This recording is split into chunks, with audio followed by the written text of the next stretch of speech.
नमस्कार, DD news में आपका स्वागत है। मैं हूं चंद्रशेखर जोशी और आइए सबसे पहले आपको दिखाते हैं इस वक्त की हेडलाइंस। प्रधानमंत्री ने आज मन की बात में डिजिटल सुरक्षा के 3 चरण का जिक्र करते हुए लोगों से इसे अपनाने की अपील की। साइबर फ्रॉड से बचने के लिए सामूहिक मुहिम की जरूरत पर दिया जोर।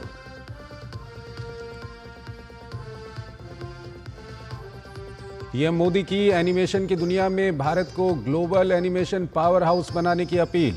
पीएम मोदी ने कहा, हर स्तर पर नवाचार के कारण आत्मनिर्भर भारत बना जन अभियान।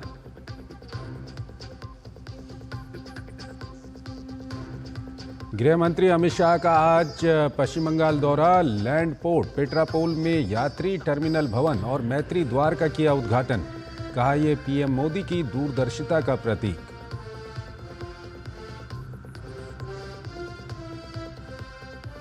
झारखंड महाराष्ट्र में विधानसभा चुनाव के लिए सीटों के बंटवारे पर मंथन जारी। अब भी कई सीटों पर फंसा पेंच।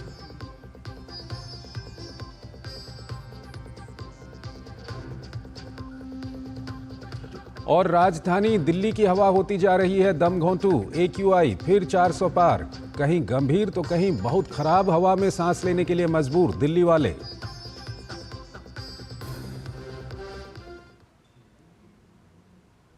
और आइए अब खबरों को विस्तार से देखते हैं। सरकार देश की 2 विभूतियों बिरसा मुंडा और सरदार पटेल की 150वीं जन्म जयंती वर्ष मनाएगी। प्रधानमंत्री मोदी ने मन की बात कार्यक्रम में दोनों महापुरुषों का जिक्र करते हुए उनके विचार और कार्य को लोगों से सोशल मीडिया पर #सरदार150 और #बिरसा मुंडा 150 के साथ सामने लाने की अपील की। देश को एकता के सूत्र में पिरोने वाले सरदार पटेल और भगवान बिरसा मुंडा की देश इस साल 150वीं जन्म जयंती मनाएगा।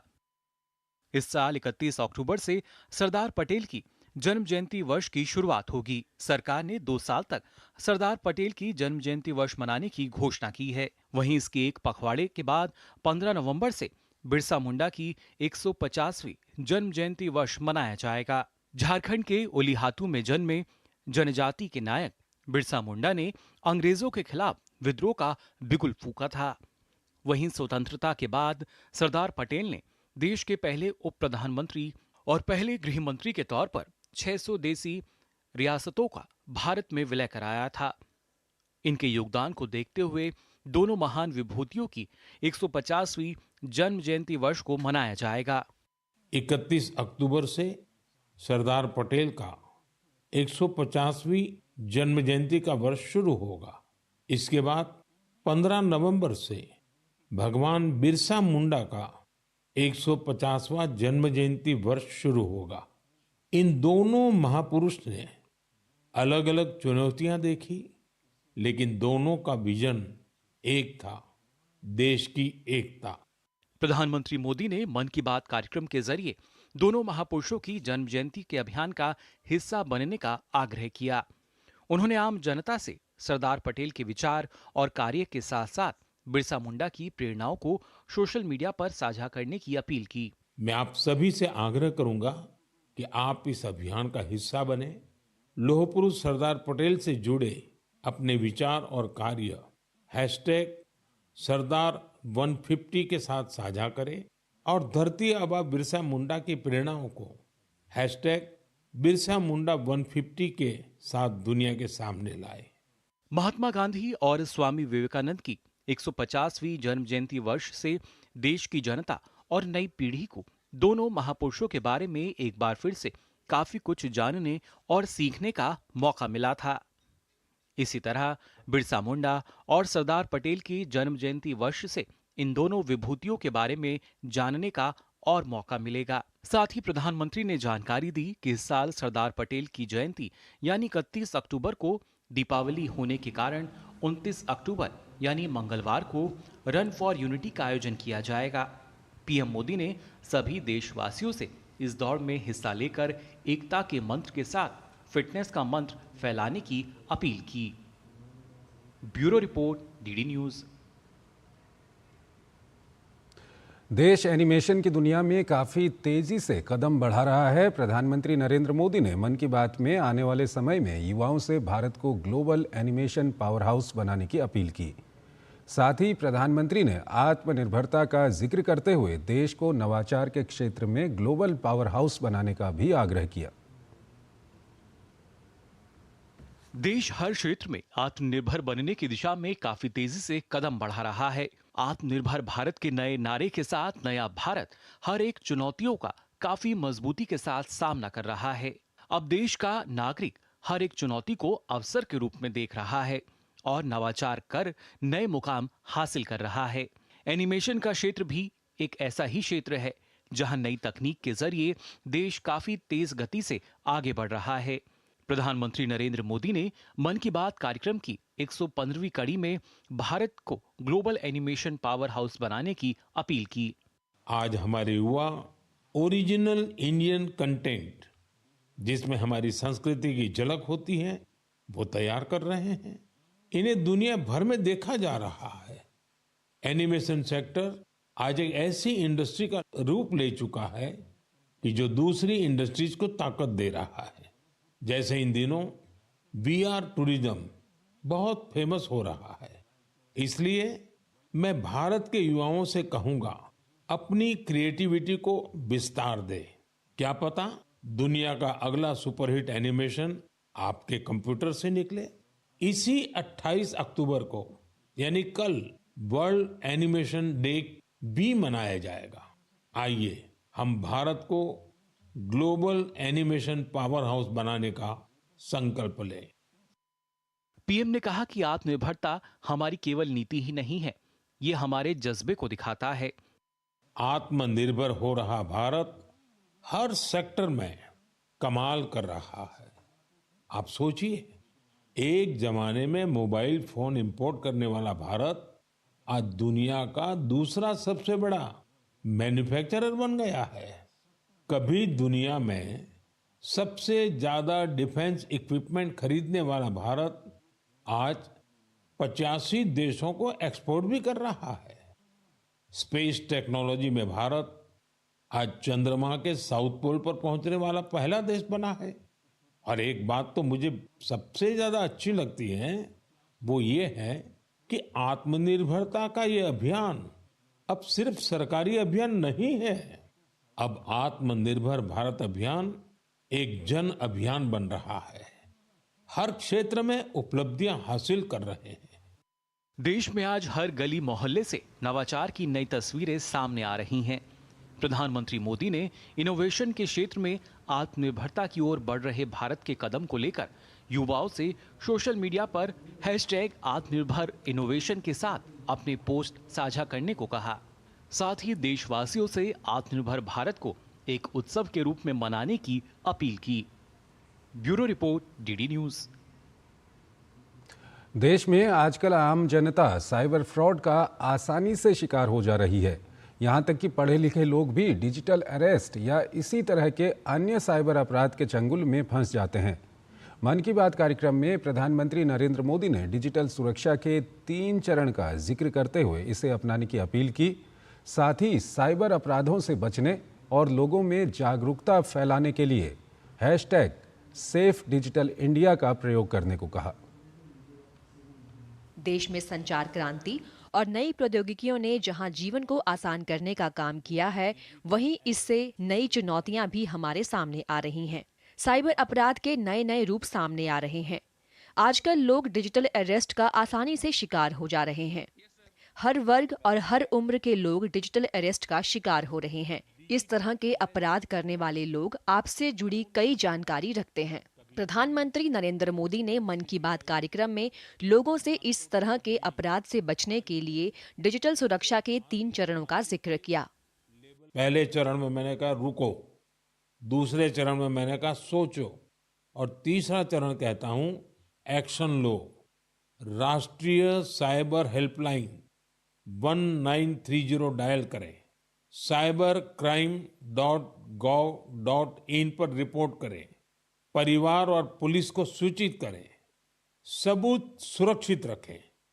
रुको, बाद में सोचो, और फिर एक्शन लो, ये 3 चरण आपकी डिजिटल सुरक्षा का रक्षक बनेंगे। प्रधानमंत्री मोदी ने कहा कि इस तरह के साइबर अपराधों से बचने के लिए केंद्र और राज्य सरकारें मिलकर काम कर रही हैं। डिजिटल अरेस्ट के नाम पर जो फरेब चल रहा है, उससे निपटने के लिए तमाम जांच एजेंसियां राज्य सरकारों के साथ मिलकर काम कर रही है। इन एजेंसियों में तालमेल बनाने के लिए नेशनल साइबर कोऑर्डिनेशन सेंटर की स्थापना की गई है। डिजिटल अरेस्ट के नाम पर हो रहे इस स्कैम से बचने के लिए बहुत जरूरी है हर किसी की जागरूकता। आप जागरूकता के लिए हैशटैग सेफ डिजिटल इंडिया का प्रयोग कर सकते हैं। प्रधानमंत्री मोदी ने स्कूल और कॉलेज के प्रबंधन से छात्रों को इस मुहिम में जोड़ने को कहा। साथ ही सोशल मीडिया के जरिए इससे संबंधित जानकारी साझा करते हुए जनता को जागरूक करने की अपील की। उन्होंने समाज के सभी तबकों से साइबर फ्रॉड से बचने की मुहिम में जुटने की अपील की। Bureau report, DD news. Bharat अपनी सांस्कृतिक विविधता के लिए पूरी दुनिया में जाना जाता है। दुनिया के कई देशों में भारतीय संस्कृति की धूम है और कई लोग भारत के त्योहार, भाषा, साहित्य, नृत्य, संगीत, कला कौशल और अन्य कई चीज़ों से काफ़ी प्रभावित हैं और इसे सीखते हैं या सीखने की कोशिश करते हैं। प्रधानमंत्री नरेंद्र मोदी ने मन की बात में कुछ उदाहरणों का जिक्र करते हुए सभी लोगों से भारत की सांस्कृतिक पहलों के बारे में हैशटैग कल्चरल ब्रिजेस के साथ सोशल मीडिया पर पोस्ट साझा करने की अपील की। कुछ हफ्ते पहले मैं लाओस भी गया था। वो नवरात्रि का समय था और वहाँ मैंने कुछ अद्भुत देखा। स्थानीय कलाकार फलक फलम प्रस्तुत कर रहे थे, लाओस की रामायण। इसी तरह कुवैत में श्री अब्दुल्ला अल बारून ने रामायण और महाभारत का अरबी में अनुवाद किया है। पेरू से एक और प्रेरक उदाहरण है एर्लिंदा गार्सिया। वहाँ के युवाओं को भारतनाट्यम सिखा रही है और मारिया वाल्देस ओडिसी नृत्य का प्रशिक्षण दे रही है। इन कलाओं से प्रभावित होकर दक्षिण अमेरिका के कई देशों में भारतीय शास्त्रीय नृत्य की धूम मची हुई है। इसलिए आप सभी से एक अनुरोध भी है, अपने आसपास ऐसी सांस्कृतिक पहल को हैशटैग कल्चरल ब्रिजेस के साथ साझा कीजिए। आज प्रधानमंत्री नरेंद्र मोदी के लोकप्रिय कार्यक्रम से जुड़ी खबरें अभी और हम आपको दिखाएंगे। उससे पहले एक छोटा सा ब्रेक लेते हैं। कभी नाच गाना और बेहतरीन खाना, कभी सास बहू की नोक-झोंक में स्वाद का मुस्कुराना, कभी रिश्तों में मुस्कुराहट और स्वाद भरना। असली मसालों का उपहार MDH बनाए खास हर त्योहार, क्योंकि हर रिश्ता है स्वाद से जुड़ा। आइए मनाए खुशियों की दीपावली MDH मसालों वाली। ये तुम्हारा खेत नहीं, खेल का मैदान है। अकेले क्या कर लोगे? अकेले नहीं, मेरे साथ है मेरा यार, जिसके सामने हुई अड़ियल मंडूसी की भी हार तुम्हारी तरह। IIL के ट्रैक्टर ब्रांड का मिलियन, गेहूं का पहरेदार, अड़ियल मंडूसी की हार। बेटियां घर की रौनक हैं, बेटियां घर संवारती हैं, बेटियां पीढ़ियां सजाती हैं, बेटियां घर की बुनियाद कहलाती हैं। बेटियों को सलाम करता है मोंगिया स्टील, स्टील का बादशाह। स्वागत है आपका ब्रेक के बाद। आज प्रधानमंत्री नरेंद्र मोदी के लोकप्रिय कार्यक्रम मन की बात का 115वां एपिसोड प्रसारित हुआ। केंद्रीय मंत्री और भाजपा अध्यक्ष JP नड्डा ने अपने निवास पर मन की बात कार्यक्रम को सुना।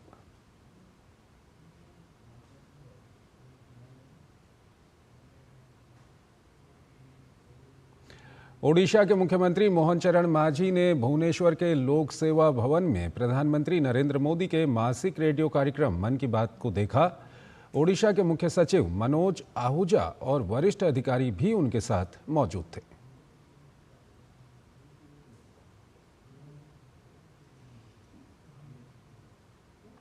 गोवा के मुख्यमंत्री प्रमोद सावंत ने सांखली में मन की बात कार्यक्रम को देखा। इस अवसर पर मुख्यमंत्री ने कहा कि प्रधानमंत्री हमेशा फिट इंडिया की बात करते हैं। Fit family, fit village, fit country, fit nation के संकल्प के साथ हम फिट गोवा को आगे बढ़ाएंगे। फिट इंडिया की बात हमेशा के लिए माननीय मोदी जी करते हैं। Again the fit family, fit village और फिट नेशन, इस कंसेप्ट के साथ हम फिट गोवा, फिट इंडिया इस कार्यक्रम को आगे बढ़ाएंगे। फिट गोवा रखने के लिए आगे इसी कार्यक्रम को आगे लेंगे। और 31 अक्टूबर जो फिट इंडिया के अंतर्गत जो सरदार वल्लभ भाई पटेल की जयंती दिन का कार्यक्रम 29 अक्टूबर, इस कार्यक्रम में भी हम पूरे देश गोवा वासी फिट इंडिया के कार्यक्रम में हम भाग लेंगे। रांची में केंद्रीय मंत्री शिवराज सिंह चौहान ने मन की बात कार्यक्रम सुना। कार्यक्रम के बाद शिवराज सिंह चौहान ने कहा कि प्रधानमंत्री मोदी ने मन की बात को जन जागरूकता का अभियान बना दिया है। उन्होंने साइबर अपराध के तथ्य भी प्रस्तुत किए ताकि जनता इससे बच सके। प्रधानमंत्री जी ने मन की बात को जनता को जागरूक करने का अभियान भी बना दिया। आज साइबर क्राइम के खिलाफ, साइबर क्राइम जैसे होता उसके जो सारे तथ्य थे वो उन्होंने सामने रखे ताकि जनता उससे बच सके। कई बार भोले भाले लोग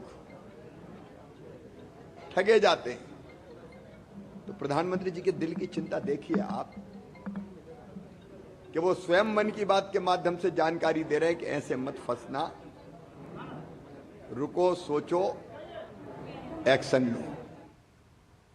यूपी भाजपा प्रदेश अध्यक्ष भूपेंद्र सिंह चौधरी ने प्रधानमंत्री नरेंद्र मोदी के मन की बात कार्यक्रम को लेकर कहा कि पीएम मोदी ने मन की बात कार्यक्रम के 115वें एपिसोड में साइबर क्राइम के बारे में लोगों को जागरूक किया। उन्होंने कहा कि पीएम मोदी ने वोकल फॉर लोकल की बात करते हुए बताया कि कैसे दुनिया भारत की कला और संस्कृति को स्वीकार कर रही है। हम सब ने 115वें मन की बात के एपिसोड को सुना है और प्रधानमंत्री जी ने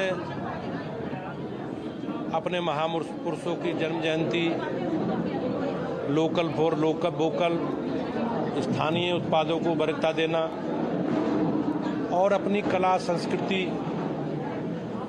जिस प्रकार से दुनिया में लोग उसे स्वीकार कर रहे हैं उसकी भी चर्चा की है। और आज जो बड़ा विषय है डिजिटल अरेस्ट का, साइबर फ्रॉड का, उससे भी बचने का आह्वान माननीय प्रधानमंत्री जी ने इस कार्यक्रम के माध्यम से किया है। मन की बात हम सब देशवासियों के लिए प्रधानमंत्री जी से जुड़ने का एक अनोखा अवसर है। हैदराबाद के रहने वाले कलाकार डी वैकुंठम ने प्रधानमंत्री नरेंद्र मोदी के लोकप्रिय कार्यक्रम मन की बात में उनके काम का उल्लेख करने पर खुशी व्यक्त की है।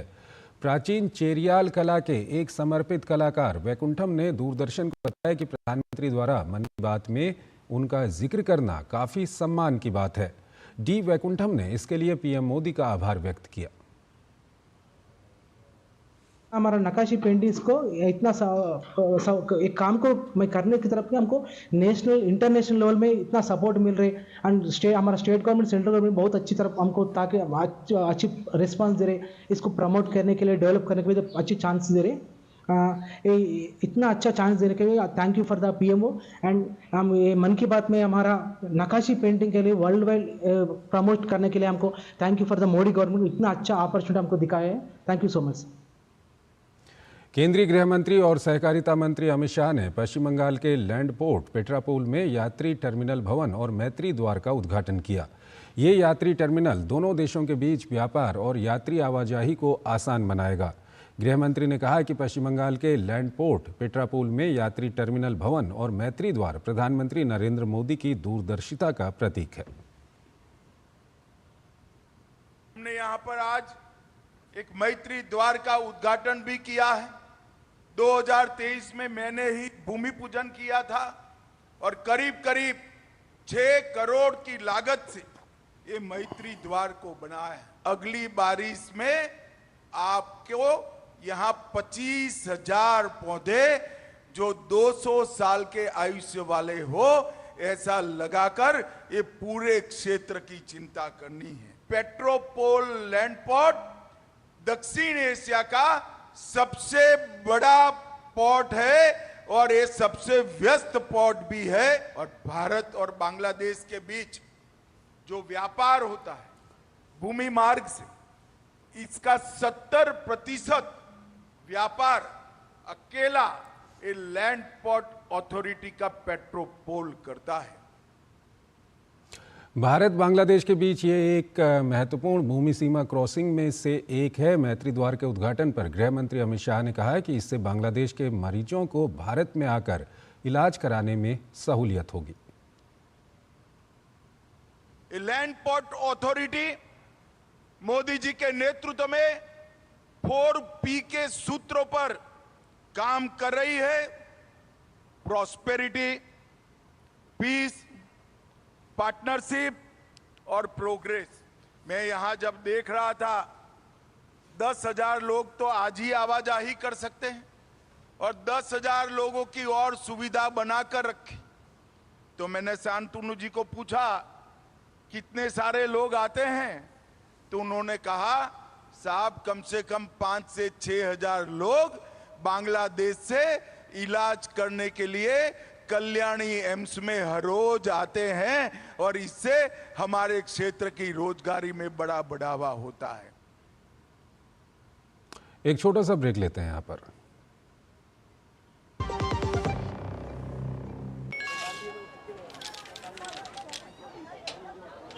हम मूंगफली बेचते हैं, अपना अकल नहीं। ये मैसेज देखिए, कहते हैं लॉटरी लगी है, लिंक क्लिक करके यूपीआई पिन डालो पैसा मिलेगा। अरे हमको मालूम नहीं है क्या? इधर यूपीआई पिन डाला, उधर पैसा। पैसा कहाँ है? मूंगफली वाला हूँ, मूर्ख नहीं हूँ। याद रहे, यूपीआई कहता है अगर कोई लालच दे तो कहो मैं मूर्ख नहीं हूँ। बेटियां घर की रौनक हैं। बेटियां घर संवारती हैं। बेटियां पीढ़ियां सजाती हैं। बेटियां घर की बुनियाद कहलाती हैं। बेटियों को सलाम करता है मोंगिया स्टील, स्टील का बादशाह। हाथ धोकर आते हैं। साबुन की जगह हैंड वॉश।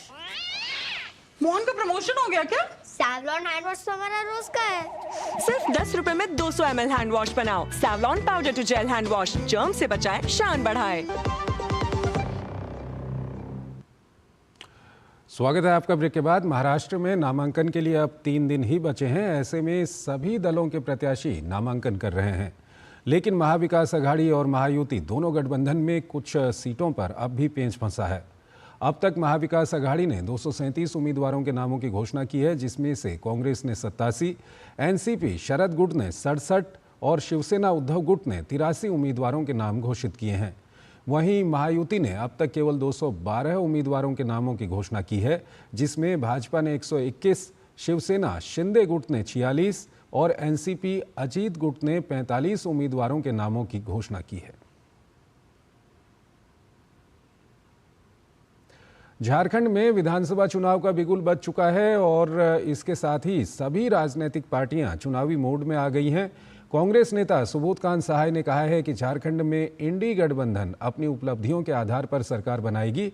सुबोधकांत सहाय से बात की डीडी न्यूज संवाददाता सोमेश पटेल ने। इस वक्त हमसे बातचीत करने के लिए कांग्रेस के वरिष्ठ नेता सुबोध सहाय जी हैं, उनसे बातचीत करेंगे। सर, किस तरह की रणनीति है, क्या तैयारियां हैं और क्या मुद्दा है? देखिए, इंडिया गठबंधन पिछली बार तो 3 पार्टियों का था, इस बार लेफ्ट भी है। तो इंडिया गठबंधन अपनी उपलब्धियों के आधार पे इस चुनाव में लड़ने जा रहा है, तो साथ उनके सम्मान की रक्षा। सर, सीट शेयरिंग को लेकर कहाँ पेंच फंसा हुआ है अभी?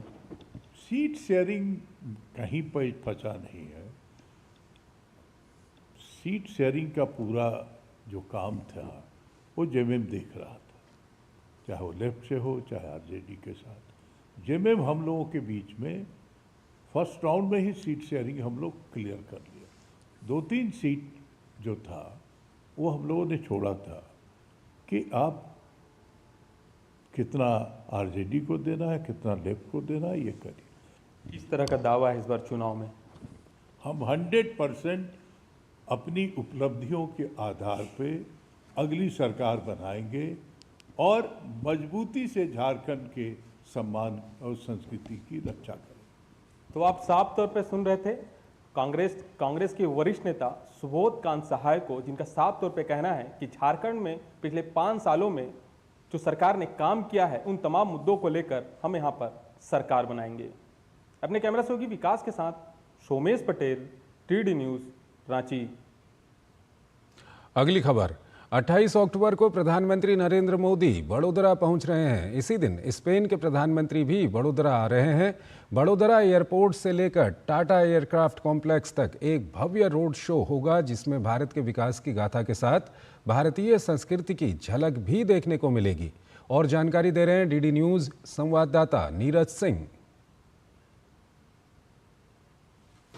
प्रधानमंत्री नरेंद्र मोदी 28 तारीख को बड़ोदरा पहुंच रहे हैं और आपको बता दें कि बड़ोदरा में स्पेन के प्रधानमंत्री पेड्रो सांचेज भी पहुंचेंगे और प्रधानमंत्री नरेंद्र मोदी के साथ स्पेन के प्रधानमंत्री इसी रास्ते से गुजरेंगे। एक जो रोड शो है उसका जो आयोजन है वो यहाँ पर किया जा रहा है, उसके लिए भव्य तैयारियाँ बड़ोदरा में चल रही हैं। आपको बता दें कि बड़ोदरा एयरपोर्ट से लेकर टाटा एयरक्राफ्ट कॉम्प्लेक्स तक ये रोड शो होगा और दोनों ही देशों के जो प्रमुख हैं उनका स्वागत करने के लिए बड़ी संख्या में बड़ौदा के जो निवासी हैं वो यहाँ पर सड़कों पर पहुँचेंगे और उसके लिए लगातार जो तैयारियाँ हैं वो भी चल रही हैं। आपको बता दें कि भारत के विकास की जो गाथा है वो इस रोड शो में आपको दिखाई देगी।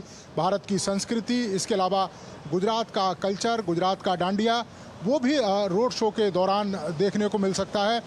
और बड़ौदा निवासियों का ये कहना है कि प्रधानमंत्री नरेंद्र मोदी का स्वागत करने के लिए गुजरात के लोग हमेशा से तैयार रहते हैं और लाखों की संख्या में जो लोग हैं वो दोनों ही देशों के प्रमुखों का स्वागत करेंगे। और आपको बता दें कि गुजरात के अलग अलग जो हिस्से से जो लोग हैं वो यहाँ पर अपना जो कार्यक्रम है वो पेश करेंगे दोनों ही प्रधानमंत्रियों के लिए और उसके लिए जो तैयारियाँ हैं वो जोर शोर से चल रही हैं।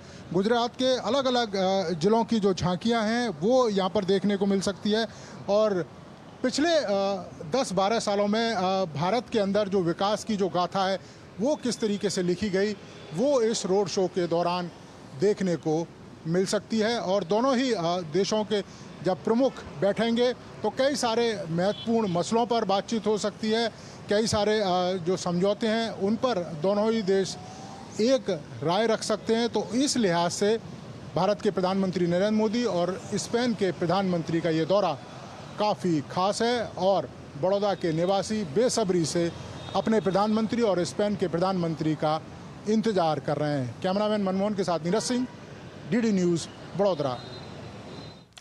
दिल्ली एम्स में वेंटिलेटर पर लोक गायिका शारदा सिन्हा का इलाज चल रहा है, जहां तबीयत में सुधार न होने के कारण उन्हें आईसीयू से वेंटिलेटर पर शिफ्ट किया गया था। चिकित्सकों के मुताबिक अभी उनकी हालत नाजुक बनी हुई है। दरअसल पद्म भूषण से सम्मानित लोक गायिका शारदा सिन्हा की तबीयत 26 अक्टूबर को अचानक खराब हो गई थी, जिसके बाद उन्हें दिल्ली एम्स के इमरजेंसी वार्ड में दाखिल कराया गया था। आपको बता दें कि छठ के त्यौहार पर शारदा सिन्हा के गाने काफ़ी पसंद किए जाते हैं। छठ पर गाए उनके गाने काफ़ी मशहूर हैं। उन्होंने अपने सिंगिंग करियर की शुरुआत 1980 में की थी। शारदा सिन्हा अब तक 62 से ज़्यादा छठ गीत गा चुकी हैं। तो इस बुलेटिन में फिलहाल इतना ही। आप बने रहिए डीडी न्यूज़ के साथ। नमस्कार।